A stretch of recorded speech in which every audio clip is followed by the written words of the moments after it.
So with that, again, encourage you to introduce yourself in the chat.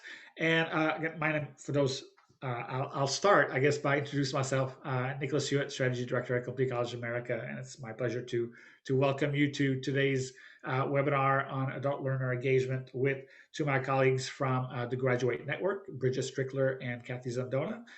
Very excited to partner with them and to hear a little bit more about how we can best support our adult learners to return and complete their degrees at this time. So with this, I'll turn the floor over to Bridget.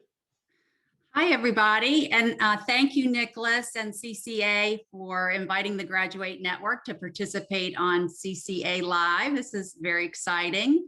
I'm Bridget Strickler. I'm the Senior Vice President for Learning and Impact at the Graduate Network. And what that means is my portfolio is really around research to action. And we have a large body of original research that I'm going to be talking to you about today called Data That Move Us. So if you'd go to the next slide. So as everybody on the call here today probably knows, there's 36 million adults in the US with some college credit, but no degree. And that comes from the National Student Clearinghouse 2019 Some College No Degree report.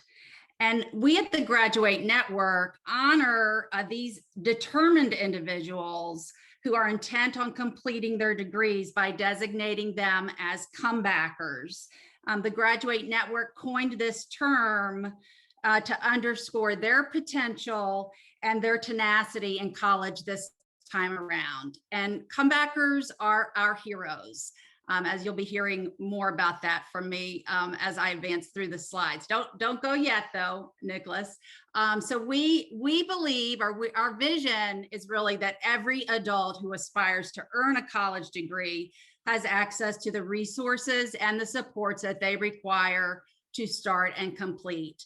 And equity is at the heart of our mission. We believe everyone should have an equitable chance to achieve the education and career that they desire. Next slide.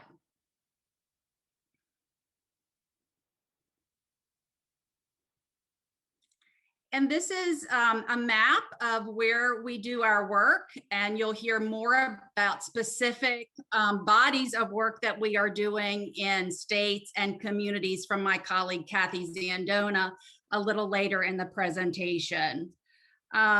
But basically, we work with civic leadership, partners in higher education, economic and community development, workforce development, businesses, labor, and comebackers towards a future where there are established and sustainable services in every community for adults. So sort of at the center of our model is a community-based, institution-neutral navigator that helps adults figure out every step of their education journey. If you'll go to the next slide, please. And as I said, equity is at the heart of the Graduate model. This is some demographic information about the comebackers that our communities serve. 90% of our comebackers earn less than $42,000 a year, and half earn less than $24,000 a year. And our comebackers skew female, 70% are women. Most are the first in their families to attend college. 70% are Black, and in Albuquerque and San Antonio, most are Latinx. So our communities are serving primarily non-white and low-income populations. Next slide, please. So as I mentioned, our original body of research is what we refer to as Data That Move Us.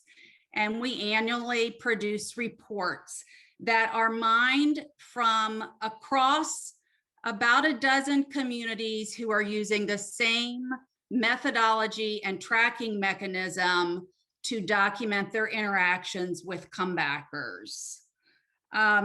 This report, the comeback story, was published last September in partnership with New America. It was funded by Lumina Foundation, and it represented a 2-year joint investigation. And I'm going to drop a link. Oh, great. Thanks, Nicholas. That's where you can read the full report, but the information I'm sharing with you today comes from the comeback story. And our findings are helping to shape policy, drive institutional change, and change the way that practitioners, researchers, and those inside higher education think about the some degree or some college, no degree population. I also wanted to plug that in later this summer, we will be releasing an updated report that we're calling the Comebackers Odyssey. So that's very exciting. Next slide. So here are a few of the top level findings of about the comebackers in our study set who graduated. 69% stayed continuously enrolled after they re-enrolled on their way to graduation, but 1 in 5 had additional starts and stops along the way. So the concept that I'm going to be talking to you more about is that of perseverance. And we think that the language that we use around comebackers should be one of perseverance and not the traditional term of persistence. 1 in 10 comebackers who graduated were able to move to, they faced an administrative hurdle on their way to graduation. And most of the time, once that administrative hurdle was overcome, they were able to move on to graduation very quickly. And examples of that are things, bureaucratic tangles, like they didn't apply, they didn't do their graduation application, they may have had an unpaid balance or something of that nature. We also know that comebackers' motivations for wanting to complete their degree are deeply personal. They cite intrinsic reasons like wanting to be a role model for their family or just a personal sense of satisfaction for completing.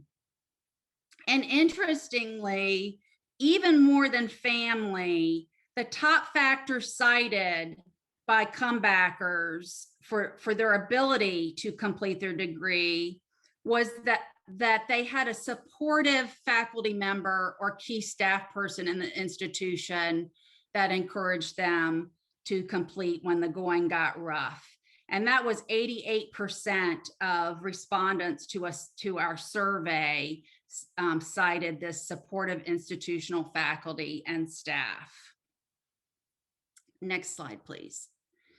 And so I'm hoping that the 2 key takeaways you have from this presentation today are these 2 things. We need to tell a new story about stop outs. The story is not one of persistence, but one of perseverance. And we also need to tell a new story, not one of failure or shortcomings, but one of untapped potential. Next slide. So again, this data comes from the comeback story. You can read more about it in the full report. But the majority of the comebackers who engaged with the network and who went on to graduate stayed continuously enrolled the whole time. That's 69%. Comebackers, by definition, have already taken a non-traditional pathway on their higher education journey. And so we really wanted to dig in and understand what were the pathways that they did take. It is really an amazing story of determination, and especially if you consider that of those in our study set, the average age of the comebackers who re-enrolled was 33, and it had been an average of 3.7 years since their last enrollment. Next slide. So now let's look at the 20% who had additional starts and stops along the way. So you can see that 1 in 5 had at least one additional stop out. And 15% had one stop out, and 5% had 2 or more additional stop outs. And for those of you who are curious about the 11% there, those are the ones that overcame an administrative hurdle and went on to immediate graduation. But in our qualitative research, which consisted of focus groups and one-on-one interviews, we asked comebackers about those additional starts and stops and why they were needed. And the reasons that they gave us fell into 3 different categories. So one was a change in personal situation. A change in examples of this are a change in marital status, oftentimes a divorce, a change in caretaking responsibilities for someone in their family, whether that was an older person or children, and also illness was another thing they cited. The second category of reasons for stopping again really clustered around balancing school and work. So things like coordinating their work and class schedules was not an easy thing to do. And the third category was financial difficulties. So running out of financial aid, no longer being eligible for employer-provided tuition assistance, losing their job, or an unexpected large expense like medical bills. And not surprisingly, the lower the income bracket, the more likely the comebacker was to have stopped out again. But of the comebackers who did stop out, 100% of them said that they wanted to go back. So again, underscoring this concept of perseverance. Next slide. So in the higher education world, there's a lot of focus on the metric of persistence. And for sure, there's just a ton of research out there that shows that students who start college their freshman year and are enrolled again the fall of starting their sophomore year, that they're more likely to make it to graduation. But that's the story for traditional students who start directly after high school and matriculate full-time on campus. We need a new story for comebackers. And if I just think about the word persistence, that really makes me think about like nonstop movement and progress towards a goal. And it's very firm and unrelenting and obstinate almost. But for comebackers, just think about the word perseverance, which really brings to mind overcoming obstacles and navigating detours towards their goal. It's steadfast despite difficulties and delays.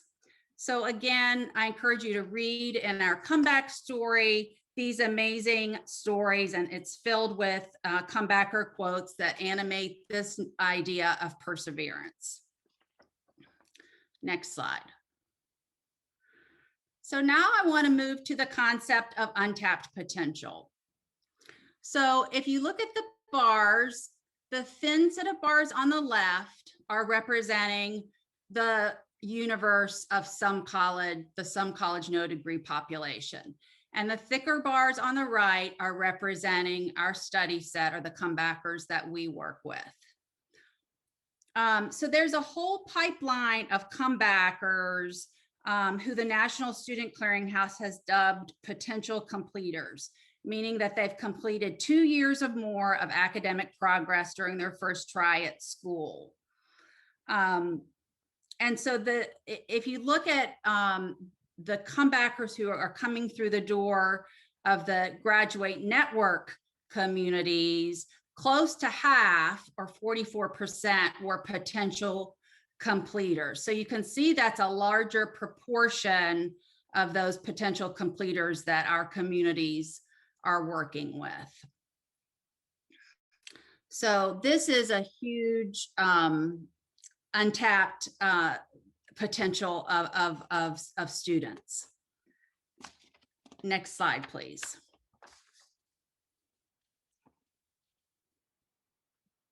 So now let's dig in a little bit more on this potential completer population. And so of all the potential completers who engaged with the network, 3 in 5 or 61% already had close to or more than 4 years of academic progress under their belt. Again, underscoring the concept of untapped potential. Next slide. So, and before I hand it off to Kathy, I just want to say that we really at the network want to tell this new story about adults, one of perseverance, not persistence, but also not one of failure or shortcomings, but one of untapped potential. And so with that, I'll turn it over to Kathy Zandona.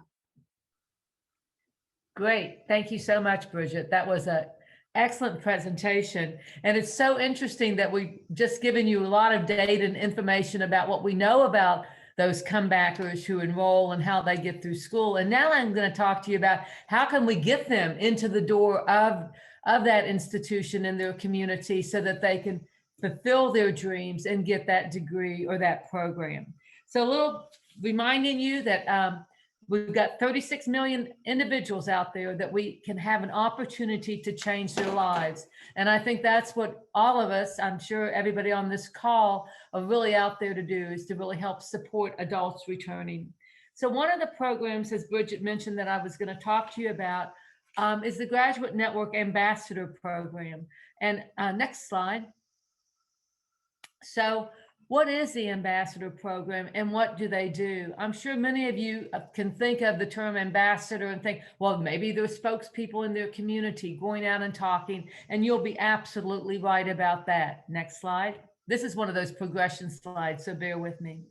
So what we do is we identify individuals in communities that want to be ambassadors and that they're committed to having intentional conversations with potential comebackers in their networks, their friends, their family, their coworkers, their neighbors, whomever that may be, because it's so important to have a trusted friend or someone that you know talking to you about what potential that you have and where to go to fulfill your dream. Next slide. They encourage potential comebackers to persevere and share with them about available resources. This will be my 5th time today talking about the Ambassador Program, and I think that those available resources right there are key. It is so amazing how many communities, regions, and states have services and resources available that it's sort of like the hidden secret, that no one really knows what's out there. And that's what the important part of what we equipped an ambassador with is what are some of those things that are in your community that maybe folks don't know about. And if they just knew that was there, they would be willing to go start that conversation either at a graduate network community with our navigator or at their community or for your institution. Next slide. Now, our ambassador program, we really want to have some qualifications of who can become a graduate network ambassador. And I want everybody to just kind of realize that our ambassadors are people that are talking to their neighbors and friends about resources. So next slide. They are not required to be experts in the field of adult education or higher education. In fact, I know this will sound kind of crazy, we don't want them to be that. We know that we want to make sure when that adult hears about those services that are available at a college or higher education institution, that they go to the source to get the right information. And so we want our ambassadors to be equipped with exactly what we want them to know about, to talk to their friends and neighbors and who to refer them to, or what website to look at, whatever it might be. Next slide, please. Ambassadors are catalysts who open the door to the conversation. And I think that word catalyst says it all. Think of it, if you just had If you knew someone in the neighborhood and you talked to them about these opportunities, you're sparking an interest in that individual so they can make a difference and they can go back and fulfill their dreams and get their education. Next slide, please. So, peer marketing. What is peer marketing and how does it work? First of all, let me just say that digital marketing experts estimate that most Americans are exposed to 4,000 to 10,000 ads every day. That's pretty darn scary in my mind, but it is a fact. And I think it's also a fact that we've become oblivious to all these messages that we're getting, and they're not coming through. So next slide, please. What we do know is, and this slide, this fact to me is just, it's kind of like, oh my gosh, but it does make sense. 33% of consumers trust paid advertisements, but 92% trust peer recommendations. And as I was preparing for this, I went on a little vacation and I was thinking about how we like look at Triptych, or we, look at the restaurant reviews and see, where should we go? But what we really want to hear is where somebody else has already been, what they said about it, and that's where we usually go. So I'm a foodie, so I usually pick restaurants that somebody's already been to and they've told me it was just wonderful. So 92% trust peer recommendation. Consumers pay more attention to their friends than advertisements. Next slide. And here's where the ambassador program comes in. Word of mouth is 5 times more effective than the traditional advertising, paid search, email, etc. So think of this. It's someone talking to someone else. How do we get the message out?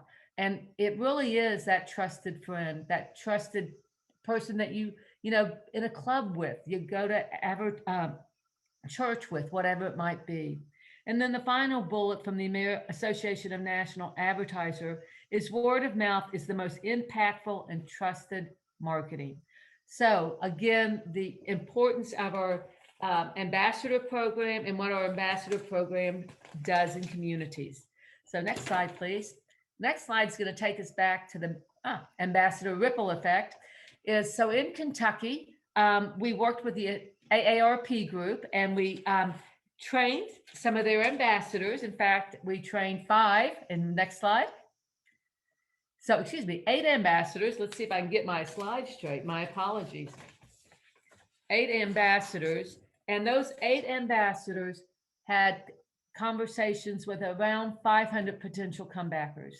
Now think of this. So if in fact 8 people reached 500 people, and if we did a little pyramid effect and started thinking about how many people, let's just say 500 talked to 3 people, that's another 1,500 people that became aware of the resources that were available in Kentucky. And the messages we had were free GED. We had community colleges, had some special technical schools that were available tuition free. And then we had a Donovan Scholars Program in our 4-year institutions that we were able to talk to people about. So you can see that really in a community, utilizing an ambassador program is one surefire way of getting the word out so that we, from a graduate network perspective, can hope to get more and more comebackers into our comebacker tracker so that we can get even more data that Bridget told you about in the beginning of this that helps all of us better understand who these comebackers are so that we can message to them and support them in their journey to completing their degree. And next slide, please.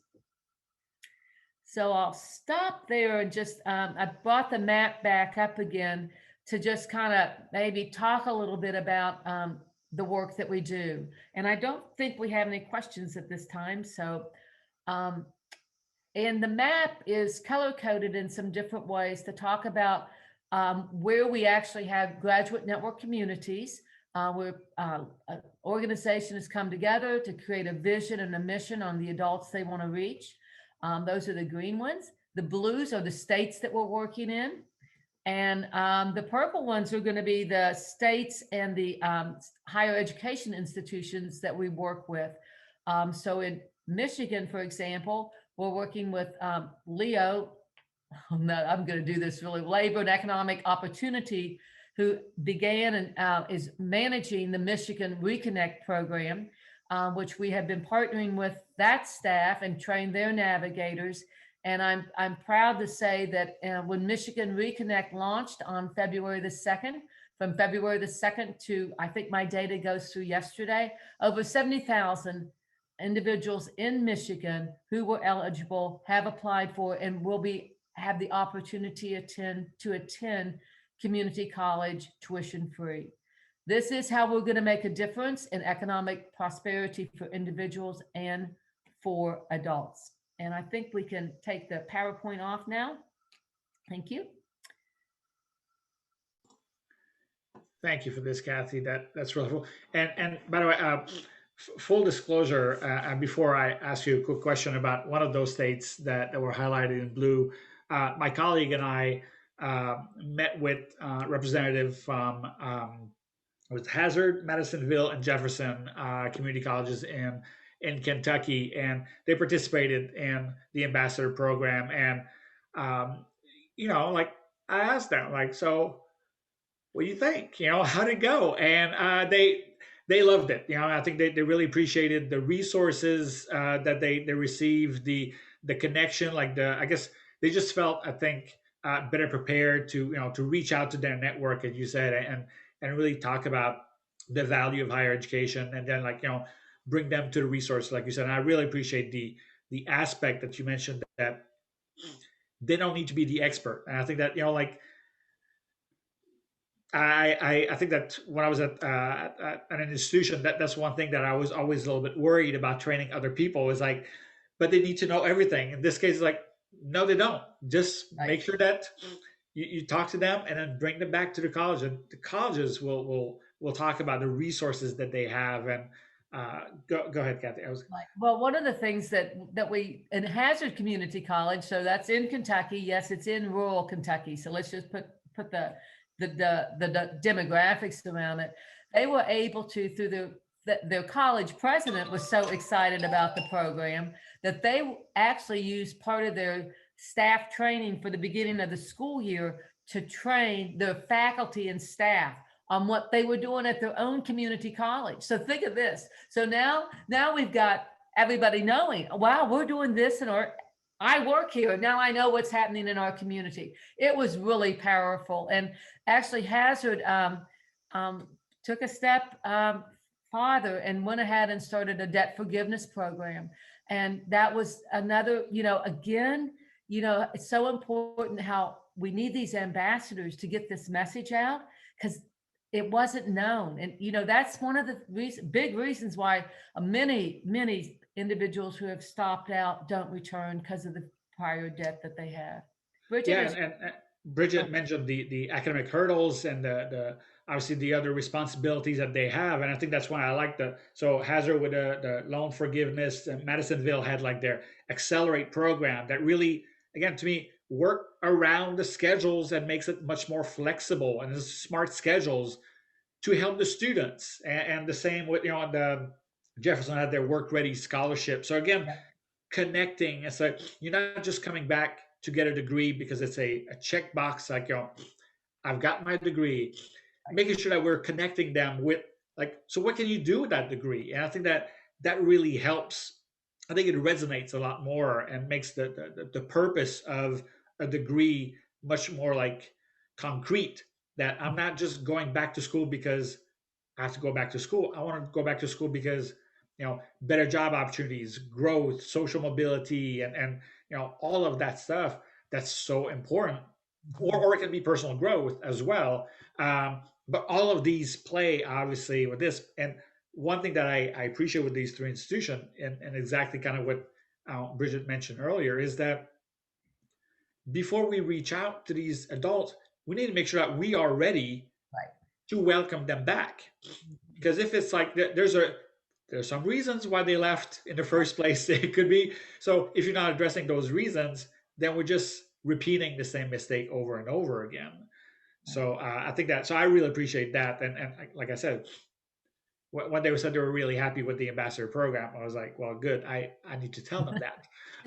And I don't mind doing that on camera, being recorded, talking about that. Oh, good. Before I jump into the next question, I was like, all the attendees, like, folks, if you have questions, please feel free to use the QA, the Q&A feature, or even put it in the chat. We're happy to talk about that. But Kathy, you mentioned a little bit about Carolina, work in Carolina as well, in South Carolina. I was going to talk about, if you could talk a little bit about that. So as we look at the graduate network and we look at different models that we're working in communities with, we've been pleased in the last year or so we've gotten some in Greenville, South Carolina. Their Chamber of Commerce really had started to look at the data for the economic prosperity of their individuals and the educational attainment. And I had made some connections with the staff there, and they reached out to Bridget and I to talk about that what they really wanted to do was to create a Greenville education commitment to improve educational outcomes. So we were able to say to them, okay, well, here's some places that have done that. Louisville, Kentucky, St. Louis, Missouri, Detroit, Michigan. And in fact, I said those three communities for a purpose because they were all chamber communities. So they could chamber talk to one another. So we were able to connect and able to help them see what their potential was in Greenville.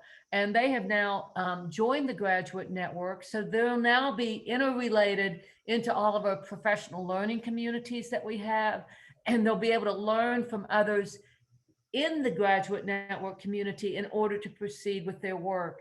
And they're starting their work using one of the network's premier programs, which is Bridging the Talent Gap, which is our employer and employee survey. So they're actually going to go out there. To your point on colleges being adult friendly, we also need some businesses to step up and see what they are doing to provide not just tuition reimbursement, but also other services within adult education friendly workplaces. What are they doing to support their adults? And then with the employee survey, it helps identify adults who are employees who want to further their education. It may be a career ladder that they can use or whatever.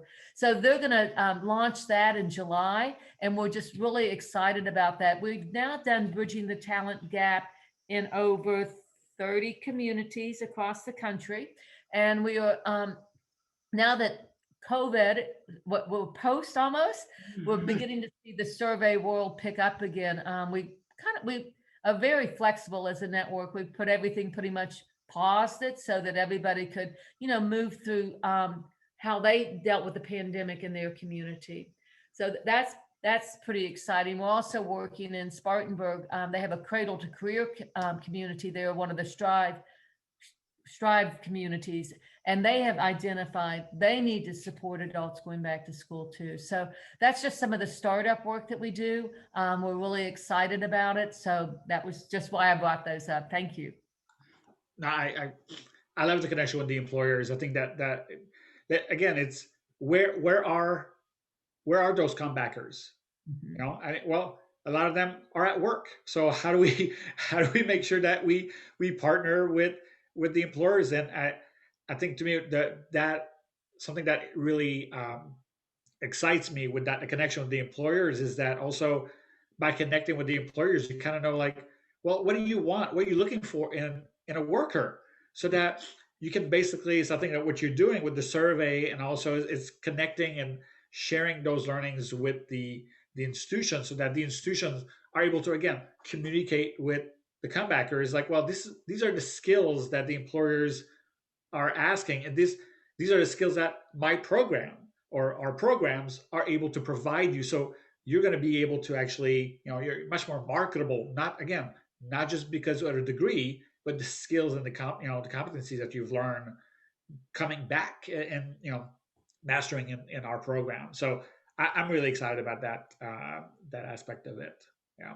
And one of the goals in working with the employers is to get them to really think about their frontline and entry level incumbent workers, because so often the tuition benefits programs or the education assistance programs are not going to those employees who could most benefit from that resource. So bridging the talent gap is an opportunity for employers to think about the way that they promote their education program and how can they get more employees utilizing that and that program in a way that's mutually beneficial to the business and to that individual. Agree. I love that. But Kathy, I was wondering if you could talk a little bit more about the work in Michigan. You started talking about that because I think that too is really exciting. About you mentioned like what 70,000 that participated. So I was wondering if you could just Right. talk a little bit more about that. So the Michigan Reconnect program, the governor passed into law in February of 2020 for tuition-free community college. Then Michigan was hit obviously by COVID like the rest of us. And then very, very wisely, they went to a program called Futures for Frontliners. And so they actually provided tuition-free community college for frontline workers who were displaced. And that program launched in May of 2020 and also was very successful. And I know someone from Michigan is on the call and they may be able to put into chat how many future frontliners actually applied and are in school.